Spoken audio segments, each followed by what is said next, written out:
Welcome to Unloaded, the podcast. Here we are. Here we are, episode 4. Hopefully everybody's doing well. Shannon, I hope you're doing well this week. Oh, yeah. Everybody's good. Last week we talked a lot about silence, what that looked like, felt like, how that manifested in us a little bit here and there. This week we're going to dive into the cost of carrying alone. That could be the weight or the silence or both. But just girding it out, throwing your rucksack on, and just doing it alone. That's what we're talking about. Who would want to do that? Probably everybody, most of the time. I wonder how it is that most of the time we think we got to do it alone. I think a lot of times, to be honest with you. Well, yeah. I think, it's so subjective anyway, these statements we're getting ready to talk about. But I do believe a lot of people carry a lot of things by themselves, whether that's by design, whether that's by individual preference, whether that's by, I don't know. Well, Yeah, I like the first one you went to, design, right? Let's just allow for most of our internal experiences, of course, alone. That's while no one else on this planet knows what it is like, how it feels to be you, all those thoughts, those emotions, your internal experience. Yeah, that's yours. And I think the important differentiation we want to make is then as that crosses over into external experience, so you just see the difference, internal experience, external experience, and how those relate. It's not so binary. There's some in between. There's both, of course, simultaneously. And our internal experience is ours, and it is mostly alone. What we're talking about here more so is how we can move appropriate portions of that into our external experience, then when it doesn't have to be so by ourselves. Yeah. It's a precarious thing to talk about sometimes, right? Because we're trying to talk about things that maybe not being seen so easily, right? I'll give you an example of what I'm talking about. So in 2020, during the old vid days, right, I went up to Colorado. It's been a thing of mine for a number of years. In that trip, I had my son with me, my older son. Went up there, met a good friend of ours, and we go up there and we go hunting. And it was his 20th anniversary up there. He's been going to the same spot 20 years. Your friend, yes. Yeah, my friend. So here we are, day 1. We wake up early in the morning before the sun comes up. It's up at Vail Pass, so it's very high up. It's very cold. It's in October. And you're getting all your clothes on, you're layering up. I feel like I'm going on a mission again, right? Getting all your stuff, you get in your backpack, you get your rifle. That year I did not have a rifle. I was just carrying gear, okay? Kind of as a support for our buddy. Long story short, we went up there, day 1. Morning rose, sun came up. We're chomping all over this place, man. We're up about trail entry is about 7,200 feet. Entry. All the way up to about 9,800. It's very steep, and if anybody's ever been in Colorado at that elevation, sucking oxygen is very difficult. It's very difficult, right? Yeah, you're breathing a lot harder. Breathing hard. It's 10 feet, take a break. Yeah. Right? 10 feet, take a break. And at that high elevation, and you got this big backpack on. You've got your camelback full of water on. You got a lot of weight just on you, right? And at the end of the day, right before the sun's going down, we're making our way down the mountain, my son and I, and my partner is off doing his thing. I hear a shot. Now, he has a can on his gun, so it's a very distinct sound. So if you know what it sounds like, you'll hear it. So then he calls me. I got it. Day 1. I got it. Now it's dark. I mean, it is dark because when the sun drops in the mountains, it's like somebody just turns the light switch off, right? It's pretty quick. So we're down at the trailhead, and I'm looking up on this mountainside, and I see a little teeny light bobbing its way down. Now, I didn't know at the time where he was at elevation-wise, but I'll tell you this. It was pretty fucking high. Yeah, you're looking up. Okay, I was looking up. He gets down, and my first question to him is, where did you shoot the elk, and what was the elevation? 9,820 feet. An elk. Elk. Now, for all you non-hunters out there, that means that tomorrow morning I knew what was coming. Right? Oh, yeah. So we get back and do our thing, and next morning, same thing. Get all your gear on. It had just snowed. There's light snow. Everything's frozen. So everything under the brush is hard. It's frozen. It's slippery. It's very dangerous. Then begins the ascent. Right? That's just the climb. It's just a climb. Now, on this go-around, all you have generally is your hydration and an A-frame pack. And if you don't know what that is, it's just a big, huge, empty pack. Goes down from your waist all the way above your head. It's a huge pack. It's meant to carry the elk out, right? I have one. My partner has one. And my son has one. We go all the way up, 9,800 feet. We get all the way up there. And I am just... I'm just sucking. Oh, yeah. The wind's, I mean, I can't breathe. My chest hurts. I can't get oxygen. We got the little cans of O2 that you use. Yeah. Mountain climbers use them a lot. And my son at the time was sick. Oh. But he made the ascent. So kudos to him, by the way. He sounded horrible. We get up there, and it's my first elk kill with somebody else. And we start cleaning them and doing all the good stuff, right? And I look over at my partner and I tell him, I'm not coming back up here again. Wait, no, this is an elk, man. That's a lot of meat you got to get down. 350 pounds estimated. 350 to 400, right? Come on. Amongst 3 guys, okay. Come on. Yeah, so he looks at me and he's like, are you joking? I said, no. I said, I'm not going to be able to come back up here for a second trip. At the time, I was still having a lot of back issues. You know about that. And it was just, I knew my body. Yeah. So he said, well, let's just figure it out. So he went up there and we deboned it, got rid of all the bones and, separated the pack. My son got a pack, not too heavy, just enough, and my partner and I took the rest, split it in half. And then I had this stupid idea.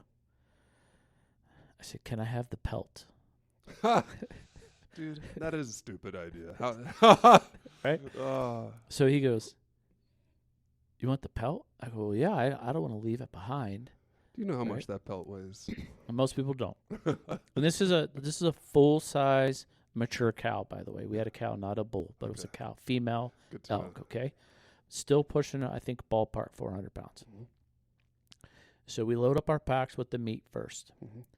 And then I had the stupid thing about I wanted this pelt, right, as my trophy because he's got plenty of them. Yeah. And I just didn't want to leave it behind. Yeah. So we salt it all out, roll it up, and we jam it in the pack, dude, with the meat.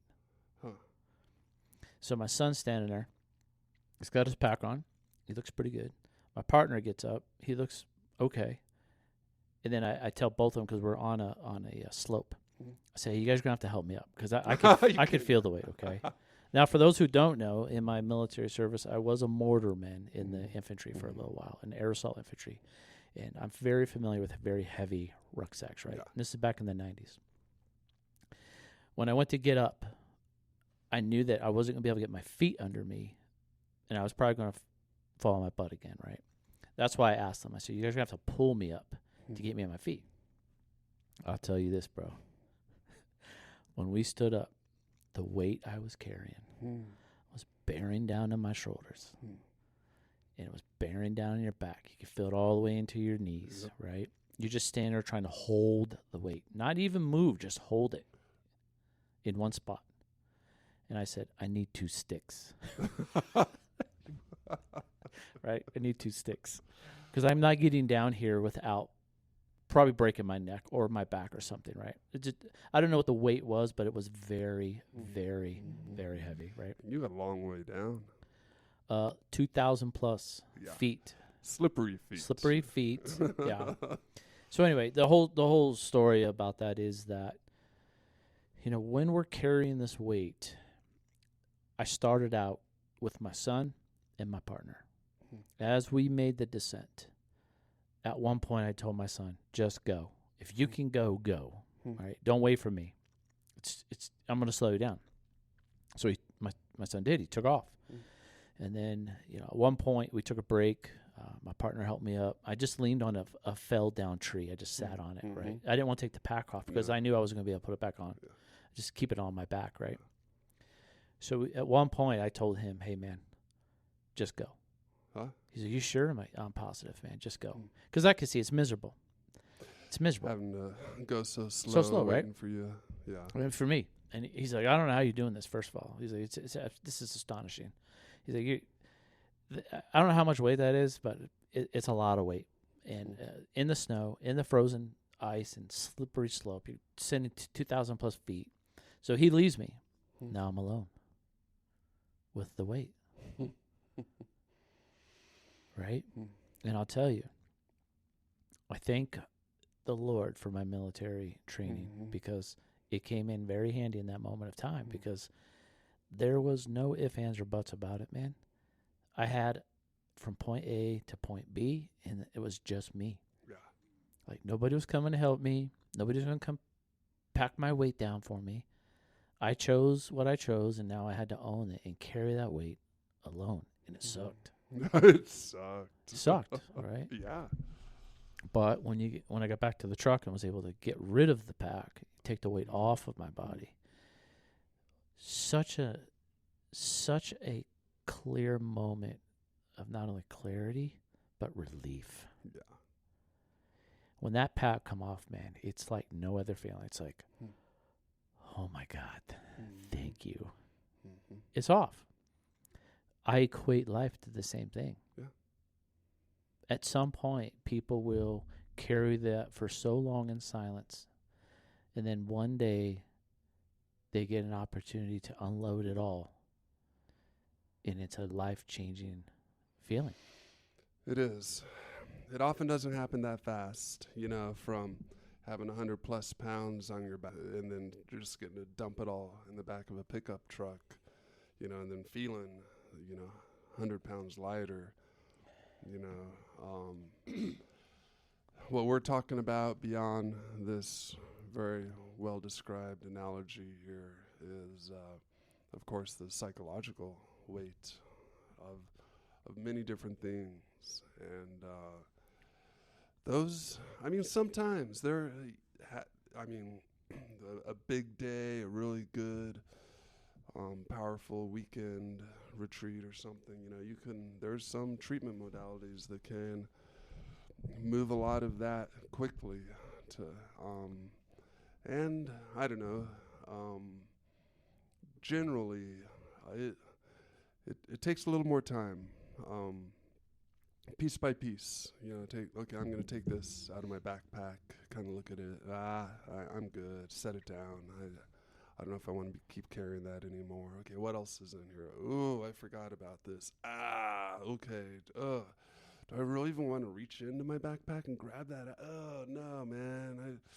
Okay, fine, and dig that big ugly thing out. And don't even like to have to handle it or look at it. And just, okay. But, yeah, you get to set it down finally, and that's lighter. That's kind of icky. Wash your hands off, and okay, maybe that's good for today. This week, this month, I've taken a couple of pretty big, gnarly things out of my pack, and I'm feeling a little lighter, feeling a little better. I can trudge on a little while, and man, I look forward to next week or next time when I can. Maybe see what else is in here. Maybe if I can keep unloading this, and that's It's kind of how it goes. Would you equate some of that to where we eventually could get to emotional burnout? When you say emotional burnout, You may give me an example, please, thank you. because I know that's where you were going. So You do? I'll give you emotional burnout. You come home, spend a long day at work. You're mentally fatigued already from dealing with 8,000 other people's problems. You walk in the door and you get the laundry list.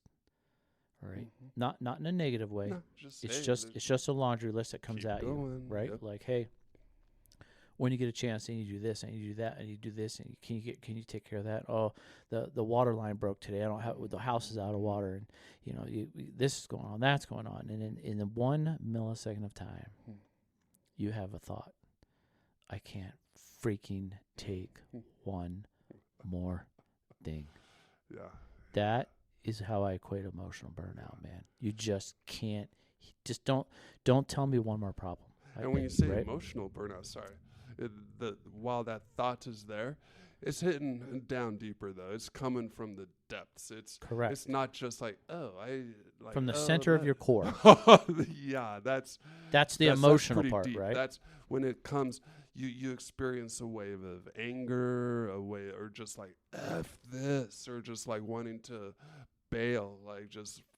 But you just want to turn around and go out of the house. That's you it. See what Just I mean? like yep, just like but yeah, that's the emotional burnout. That's what I'm talking about. When we talk about emotional burnout, it's like, yeah, my backpack is full, but emotionally, people need to put those two together. Is that your emotional backpack is full? It's overflowing. You can't stuff one more thing in it, and you literally feel like you're going to come unhinged. Right? And it's amazing. Sometimes we can tie a couple things more to the outside of the backpack. Yeah, you can strap something on the back, right? But yeah, that's the emotional burnout that I'm talking about, right? I think that's one of the dangers of carrying quote unquote things by yourself alone for a long duration of time. Is that at some point you may get to the emotional burnout where you just I'm done. Yeah. And then what happens if you've sent people on their way? Like, don't let me slow you down. Just make for the truck. I see you got a heavy pack as well. Just I got this. Go ahead, man. And then before you know it, you're up on the side of that mountain all by yourself. And you slip. I'm gonna put a little bit of a caveat in there because I know where Shannon's going with this. Is I do not recommend this. This is why we tell this story. It's stupid. It was stupid. However, I was confident enough on the elevation that we were at the time. I was confident enough in my body and in the training that I have endured over the years that I was going to be okay. Plus, we were in a cell phone range to where I could have called and said, hey, I slipped, I fell. Now, a whole different scenario, right? And they would be much more able to help if they make the pickup, dump their loads, suddenly get that phone call from you, and you're up. Yeah, I'm about 800 feet up. You'll see my headlamp. I'll be flashing. I just twisted an ankle or whatever it is. It's very dangerous. Yeah. Very dangerous. Yeah. That's why they tell people, you shouldn't be hiking and hunting alone, obviously. Most things, man. Right? Buddy system. Yeah. Which is what we're talking about with Unloaded. Bingo. Right? Yep. Buddy system. Yep. Talking to people, talking to your whoever is in your intimate circle. That's what we got. Right? Yep. In that, do you think that it creates a little bit of disconnection? Because I felt like that's what you were just talking about in a way. By putting your head down, telling people, I got it, go away, go do your thing, leave me be to my weight, if you will. In that, you could cause some disconnection in your relationships. Well, yeah, of course. Right? Yeah. And that can really build over time as well if that becomes kind of the default or the go-to. Just shutting up and I don't want to talk about it. I'm good. No, I'm fine. Just too much of that, and we start to almost collapse inward, and to where we don't even know how to reach out. We don't even know how to Man, I'm really struggling here. I could use just a little bit of help. You know, that becomes so foreign or so scary or just unfamiliar to us that, that's when things start getting bad. And I would go. I think I'd be careful in this statement, but you could create an issue on the other side with the relationship to where they get so used to hearing that that they just stop asking. Yeah. They're like, I'm not even going to ask because I know what the response is going to be. He's going to just say, leave me be. I don't want to talk about it, right? So you kind of create even more difficult situation for yourself because you're continually shutting down or disconnecting from that relationship. Like you described earlier, you almost train them, you know, if they're kind of concerned about you and try and ease in like, hey, man, you doing okay? And then like, what? You can see that I'm not doing okay? I'm fine, you know? Right. Leave me alone. And yeah. That'll definitely cause a person not to ask how you're doing. Hey, man, But sorry for asking. But it's pretty common, though. It is. You know? It is. So, yeah. Well, I would definitely go out on this on my own journey is that for me, a lot of things in the very beginning of my journey were rooted in pure, unadulterated anger. Mm-hmm. I was very angry, Yeah. right? But that was some of the consequences of my choices on carrying all this by myself. Is I was just harboring this anger, and then the anger became my only thing that I could feel.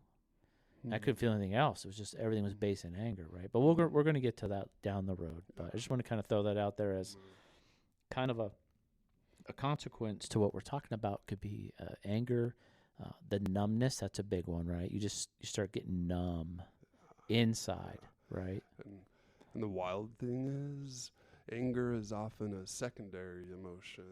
It's the one that's allowable, that we're most familiar with. We'll quickly flip to anger without recognizing the primary emotions underneath it. Sure. Often fear, hurt, sadness, but no, not allowed to be sad, not allowed to be afraid. So we're just gonna get pissed. Correct.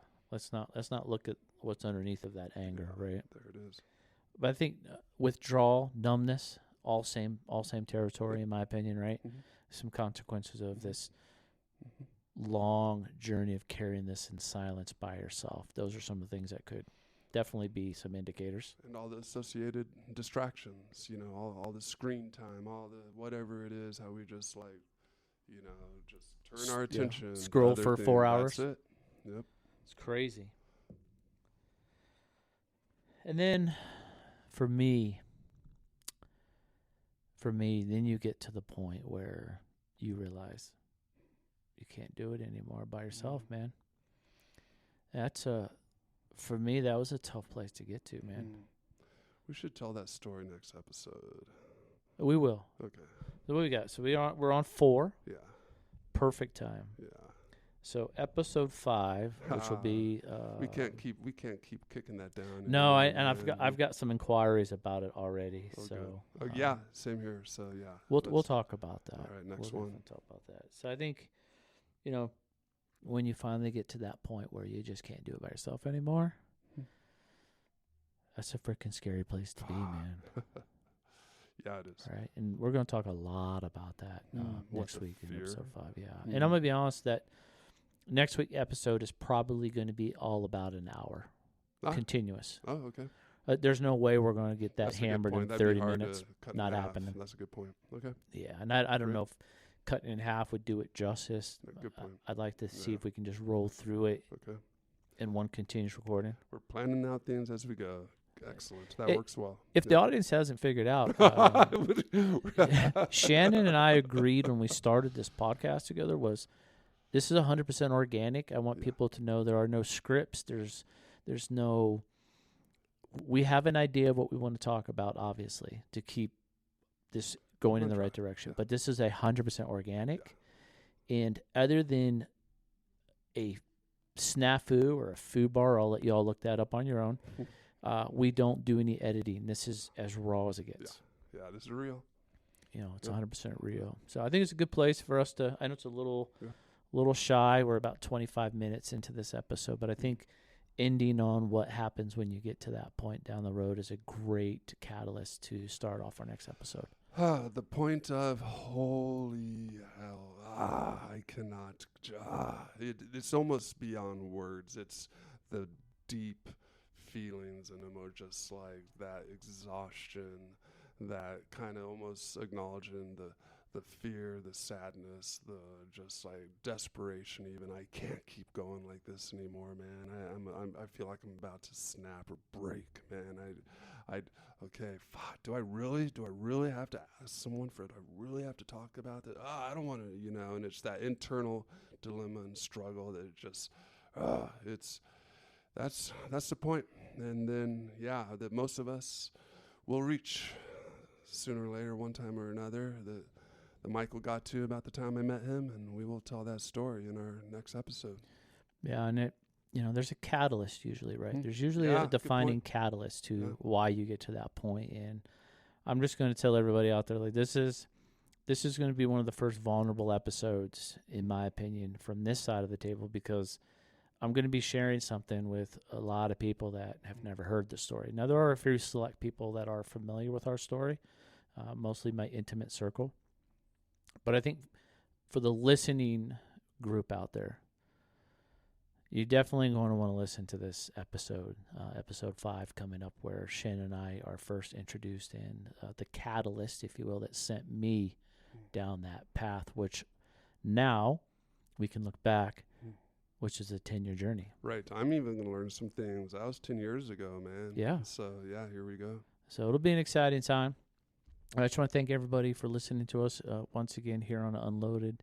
I hope everybody has a safe and very productive, whatever it is you do in the world, week. And we'll catch you next week with a very, very intriguing, deep episode. So this is Mike Seahorn signing off this week. I've been Shannon Morrow. Have a good week.